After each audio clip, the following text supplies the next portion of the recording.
शिव पुराण उमा संहिता अध्याय 29वां आदि सृष्टि का वर्णन।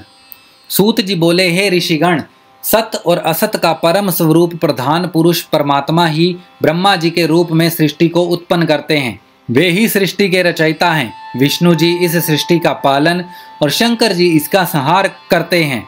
ब्रह्मा जी ने जब सृष्टि की रचना के बारे में सोचा तो सबसे पहले जल की उत्पत्ति हुई। जल को नरक पुत्र कहा जाता है और इस जल में नारायण रहते हैं।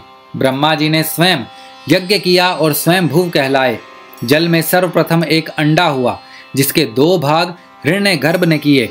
अंडे के ये दोनों भाग आकाश और पृथ्वी हुए। ब्रह्मा जी ने अधोभाग में 14 भुवन, मध्य में आकाश की रचना की। उन्होंने ही जल के ऊपर पृथ्वी की रचना की। आकाश में 10 दिशाओं की रचना हुई। ब्रह्मा जी ने तत्पश्चात मन, वाणी, काम, क्रोध, रूप और रति की भी रचना की।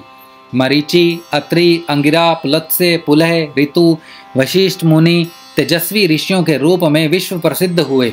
ये सब ऋषि ही सप्त ऋषियों के नाम से जाने जाते हैं और इनका वर्णन सभी पुराणों में किया गया है।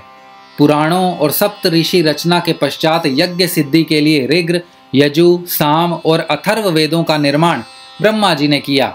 तत्पश्चात उन्होंने देव पूजन किया। वक्ष स्थल से पितर, जंघाओं से मानव व जंघा के नीचे के भाग से दैत्य बनाए गए। इस प्रकार ब्रह्मा जी ने सारी सृष्टि की रचना पूरी की, परंतु उनकी बनाई गई इस सृष्टि में विकास न होता देखकर ब्रह्मा जी ने प्रकृति और पुरुष को बनाया, जिन्होंने सृष्टि का निर्माण किया। भगवान नर और नारायण द्वारा बनाई गई सृष्टि प्रजा अमैथुन सृष्टि से उत्पन्न हुई। उमा संहिता अध्याय 29वां समाप्त।